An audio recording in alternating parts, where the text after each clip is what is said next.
Hello folks, it is time for some more hobby nightmares with a brand new microphone. Hopefully it's sounding nice and you can hear the nice tones coming through to start your week off.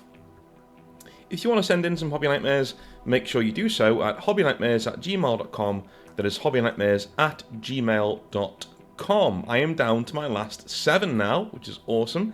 I can see the bottom of the mailbag again, which is great, but I'd always like some more. So if you want to send some in and get them read out over the next month or so, make sure you send them in and I'll get them read out as quickly as I possibly can. We have one today that I thought deserved to stand on its own, and it's from somebody called Jules. Hello Jules, how are you doing, dude? Hope all is going well with you. He says, Dear North, I hope this email finds you well and that preparations for Exile Fest are going well. Thank you, they are. I will see you there with my orc army for sure. Thank you, man, that's great, thank you. I think I got your list. Did I get your list? Yeah. If you want to be involved in that, by the way, just send me an email to northernexileevents@gmail.com and you can give me your interest that you want to go to the Exile Fest on the 21st of June. Where is it? I have a poster for it around here somewhere. People are sick of seeing it by now. There it is. There's all the information you need to know. Yeah, it's going to be cool. It's going to be awesome. I will be there. You don't need to bring an army. You can just chill out and have a few cups of tea with us. Although if you do play in the tournament, you will get a free box of Yorkshire tea. Can't say fairer than that. Anyway, after listening to a lot of other hobby nightmares, I finally have one of my own to send in. It occurred several months ago now, but was so bad that I have not actually come back to the hobby of tabletop role-playing since. We have a cafe in our city, a board games cafe, and it is a great little space to sit and have a chill or play some card games. It is absolutely not for sweaty dudes to min-max decks, although that is a thing and I can understand that it deserves its own space, okay? It's a family space and sometimes is used by people to run small Dungeons and Dragons style games and other role-playing games, but the space is heavily dominated, of course, by D&D, especially 5th edition. One thing I have noticed about this and other board game cafes are their political affiliations. I consider myself to be centre-left, but I lean right on certain issues. I guess I'm your average Joe of opinions.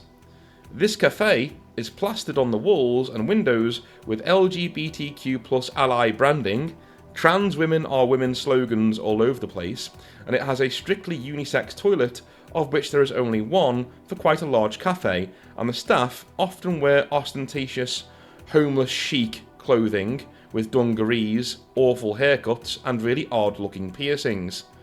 I'm sure I have painted a picture so that you get our setting. I find it all rather performative and lame. I am gay myself, and actually met my husband at this very cafe.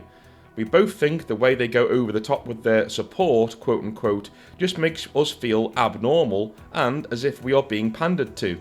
Anyway, this is the place where your hobby nightmare today played out, and it was kind of a traumatic experience for us both. Okay, I also have been in several cities in the UK with gaming cafes. I'll always try and find one wherever I go in the UK, and you are correct. Every single one I go in, it has that vibe, right? That, you know, we're so inclusive. We're so inclusive. Can you see it? We're so inclusive. Okay, all right, dude, just chill. All right, you're inclusive. Like, what do you want? A medal? Like, what? This happens all the time. You use the word there, performative. That's such a good word to describe it. I would. Some of you guys can really write. Do you know what I mean? Like yeah, that is such a good word. I can't put it into words. A lot of the time when I'm describing that feeling of what it is, it's performative. You're right. Yeah, that's exactly what it is. It's not real. You know, it doesn't have that authentic. Hey, I'm just being a nice guy, making sure that you have a place to come and be yourself and stuff. No. It's everybody's welcome here. It's all right, dude. We know. Right? It's kind of like, doing that is kind of like a parent saying, ha, I take care of my children. It's like, and? What do you want from me? Like, what do you want? I don't know what you... I don't know, man. Yeah. I send my children to school. Do you, Janet? Do you? Brilliant. That's great. Well, you know, I don't know why that made the news in your life, but okay. Moving on. So for a long time, I've been wanting to dive into the tabletop role-playing game world. It's something I've always looked at from the outside and thought it would be really fun. The issue is that in such a collaborative experience, it is very easy to come across people who cannot, or should not, mix at all in terms of personality. Oil and water kind of a thing. The second factor here is my complete love and adoration for Warhammer 40,000. I am terrible at model building and painting. I have the tactical skills and acumen of a tadpole out of water, so the game has never really hooked me. The lore, however, I love more than words could say. I've been described as an anorak of the lore, a mental librarian who can tell you the exact formations and numbers of Marines when they have been given in conflicts like Badab. I go out of my way to devour these books when I go on holiday, and again if I have nothing else to read. When the call went out to start a Dark Heresy campaign in the cafe, I was the first to jump aboard. We had 3 players, along with the Dungeon Master, who we will call Clive. The characters were me, a guardsman sniper plucked from Katachan, Dylan, my husband and a sanctioned psyker, and Morris, a non-binary. They were very specific about this. Morris, a non-binary death cult assassin. Okay. Clive was a decent guy and told us we would be serving the Puritan Inquisitor Aegor Locke whilst we were sitting having a coffee and discussing Session 0 at the cafe. Morris immediately pipes up with, and I quote, "Wow, how cringe. Can't wait to get that bigot killed." Unquote. They chuckle. Morris looks like they could work at the cafe, as they fit the description earlier, but they also wore Crocs and were slightly on the heavy side. At this... Dude, don't wear Crocs. Okay? Like, I'm being serious. Do not wear Crocs. Do you know what the holes in Crocs are for? I've said this before on the channel. You know what they're for? The holes in them? That's where your dignity flows out. Right? Don't wear Crocs. At his comment, we chuckled along, thinking they were genuinely joking. The look Morris gave us was thunder, however, so we stopped the mirth immediately. After settling on our characters, we felt like we were ready to go, but Morris kept asking us whether we were straight in the game or not, which was kinda weird. We both said we didn't know, and finally when he asked for a third time, Dylan replied with, "Well, I mean, I'm not sure it matters. I'm not planning on romancing anyone." Yeah, replied Morris, but it'd be kinda treacherous for a gay man like yourself to play a straight character. Just saying. Oh my god. Oh my god. Now, North, I always thought that people like this just either didn't exist or people were exaggerating when they wrote into Hobby Nightmares. You have no idea how bad it feels to be extremely progressive yourself just to run into one of these absolute weirdos in the wild. We decided to roll with it and essentially announced that our guardsmen were together just as we were in real life to keep things simple. This placated Morris, but I could tell this was already going off the rails. Yeah, placation is the last thing you should be doing here, man. Like, there should be a clear line in the sand drawn of, like, this is acceptable and this is not, right? You've not done that, so I'm not going to blame you for the rest of the Hobby Nightmare, because that'd be a dickish thing to do, but you know what I'm about to say, right? If you watched the show before, and you have, from what you said before, you know, this is kind of your fault. I'm just saying. Like, if you tolerate this kind of behaviour, and this kind of acting out, you encourage it in the future. I'm just saying. In the meantime, Dylan and I refuse to be drawn into calling the thing... Sorry, I'm going to read that again because I'm being retarded. In the meantime, Dylan and I refuse to be drawn into calling the whole thing a bust until we have actually played. The time came for our first session in the cafe, and we headed in, ordered some food and tea, and were regaled about how the kind of who the kind of guy we were working for actually was.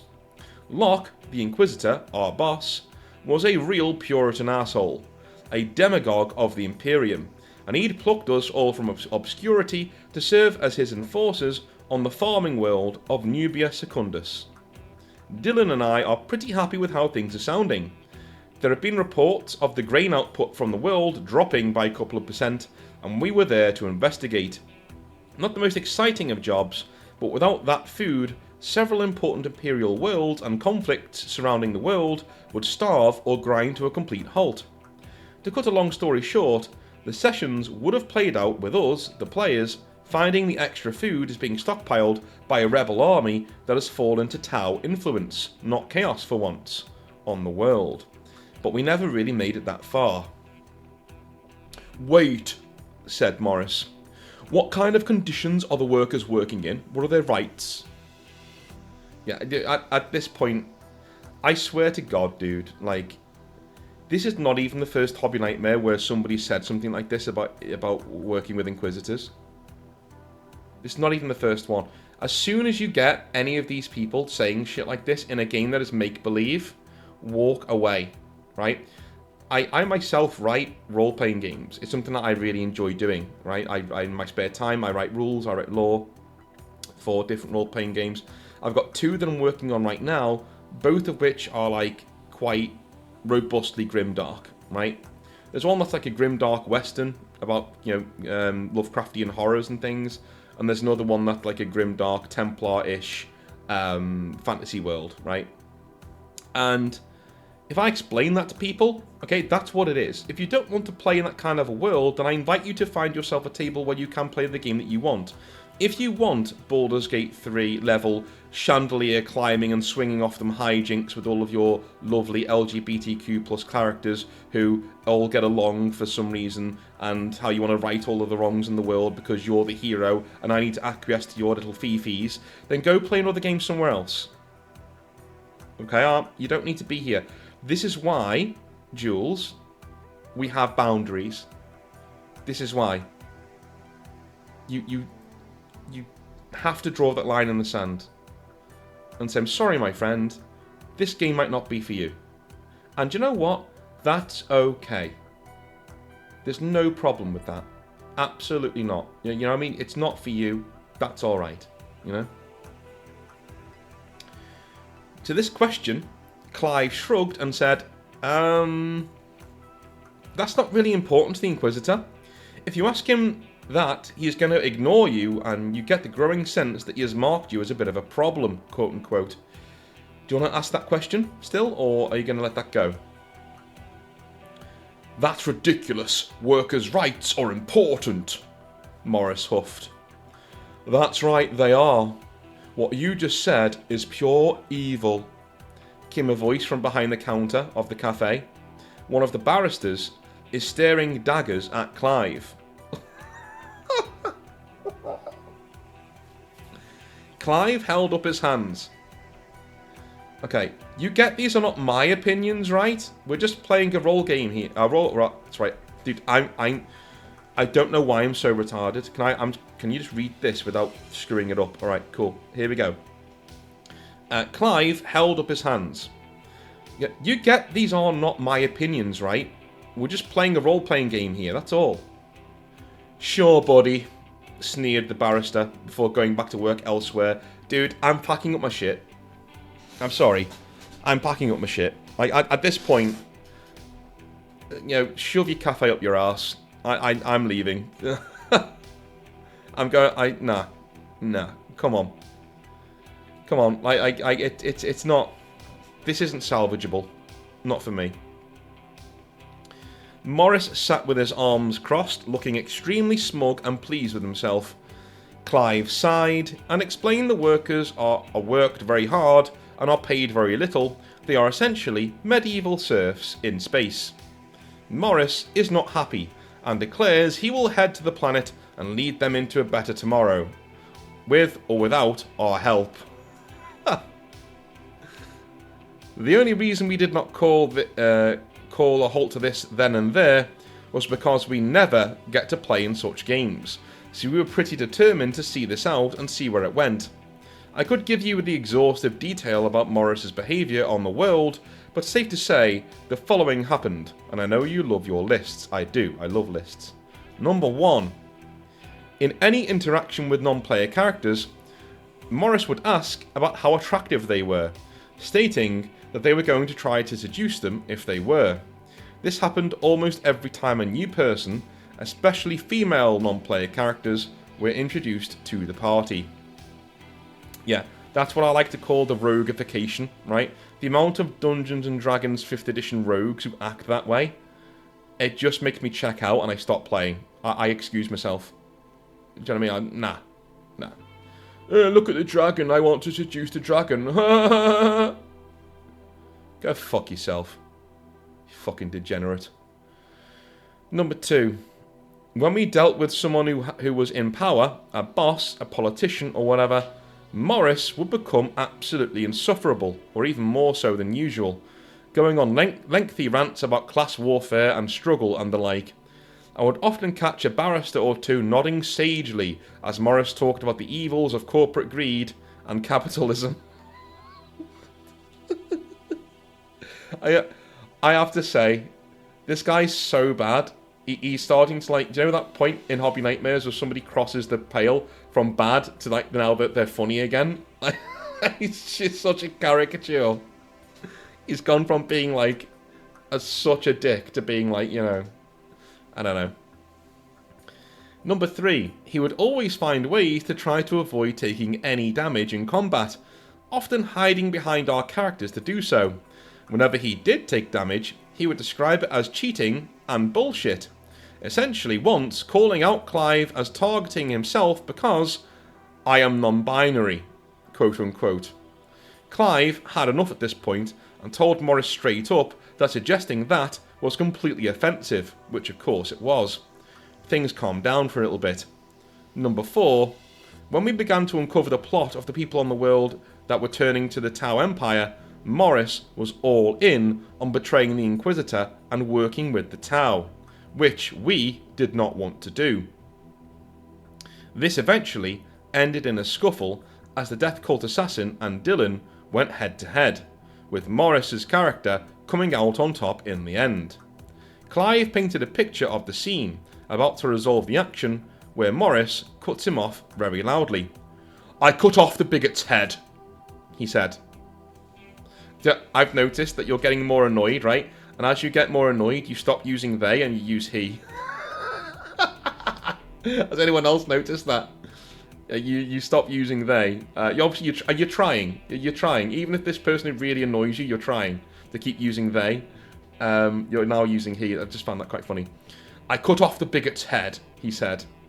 What? Like, you're just going to kill him? Said Clive.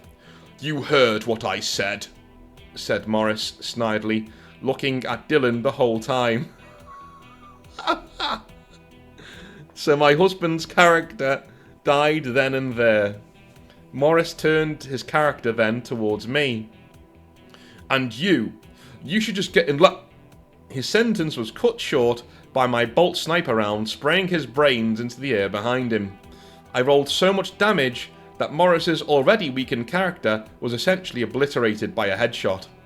Morris was furious, calling the game bullshit and unfair. He asked me how dare I not take his side, and I was completely shocked that he had the balls to go there. I said, and I quote, "Dude, it was you who insisted me and Dylan be married and gay in the game. I just saw you kill my husband. Yes, I killed your character, and I hope he rots in fucking hell." Unquote. Yes, I used the Samuel L. Jackson line. Morris argued, but what was done was done.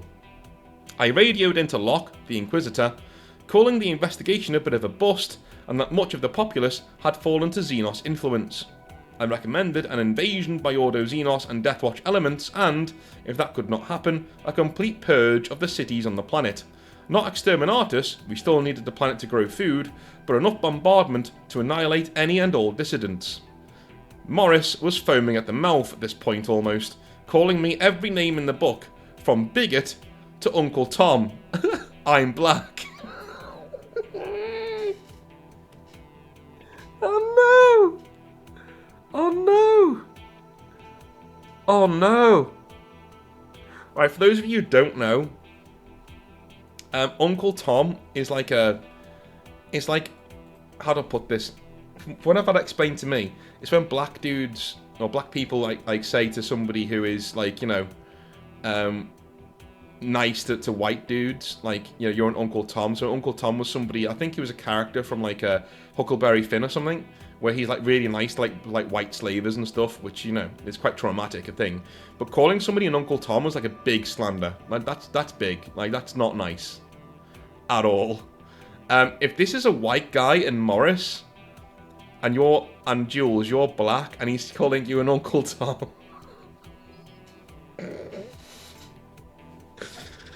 Dude.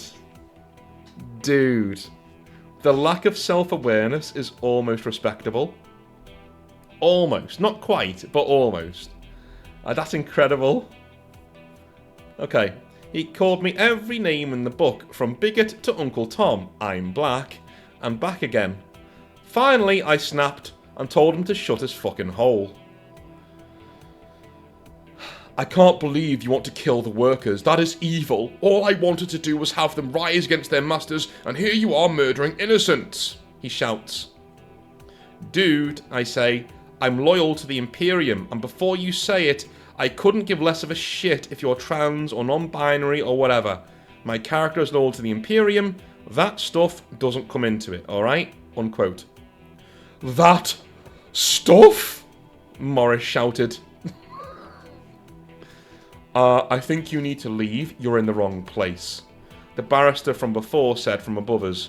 I looked up, hating the lot of them in that moment, and feeling ashamed for having let them get to me. Yes, clearly. Come on, darling. Clive, the game has been wonderful. It's raining, so let us give you a ride home, okay? With that, we got packed up and left.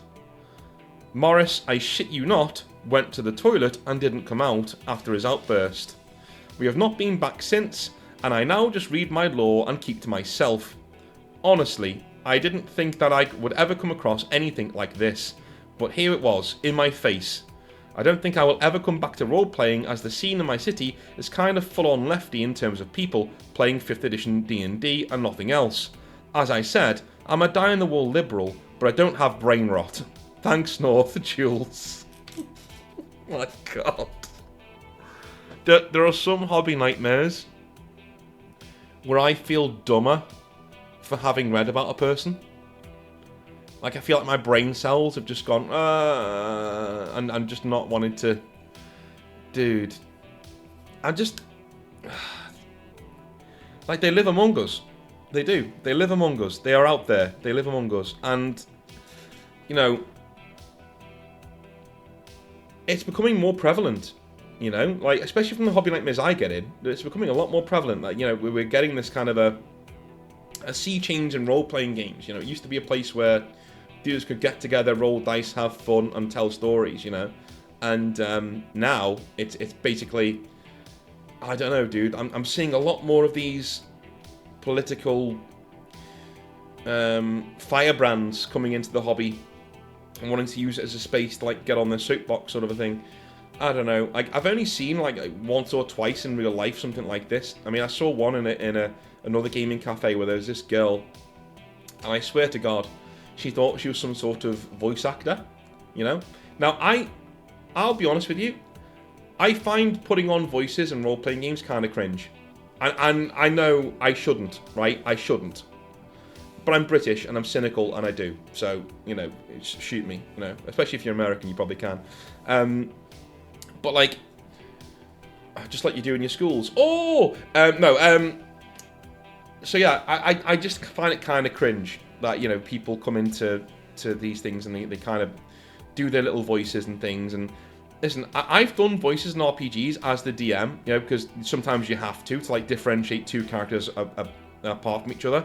Give that bit of immersion, right? But when somebody's voice is, like, really loud and high-pitched and obnoxious, like, you know, all the time, and they're putting that voice on, that's just fucking irritating. That's just, you know, I agree. You should have all of the wherewithal to, you know, express yourself in the game that you're playing. Absolutely with you on that one. I'm an old curmudgeonly bastard. Yes, I'm really overly cynical. Yes, get that one too. No problem. You should be able to put a voice on for your character, but there comes a stage where it is excessive, right?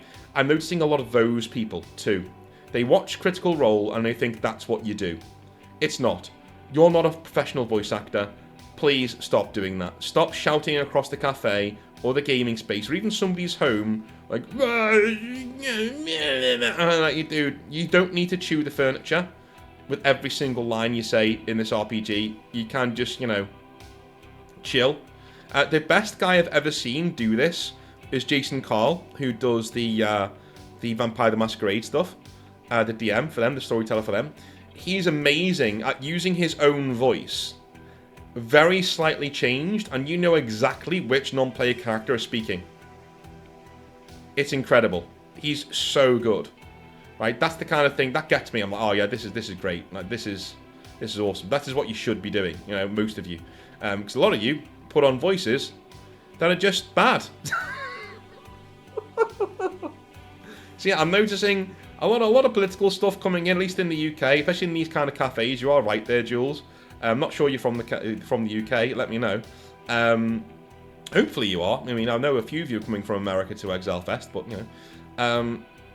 So yeah, I'm noticing a lot of that coming in at the moment, and a lot of like people who want to be. They think they're in amateur dramatics and they're not, right? That kind of thing. Anyway, have you guys noticed anything coming into role-playing, or even like 40k, or any tabletop games that you've seen? Any trends that are happening right now with people getting involved, where you're thinking, oh, that wasn't like that a few years ago? Let me know in the comment section down below. I love you a long time. I will speak to you tomorrow for some more 40k Advantage. Have a wonderful rest of your day, and I'll speak to you soon. Have a good one. Bye now.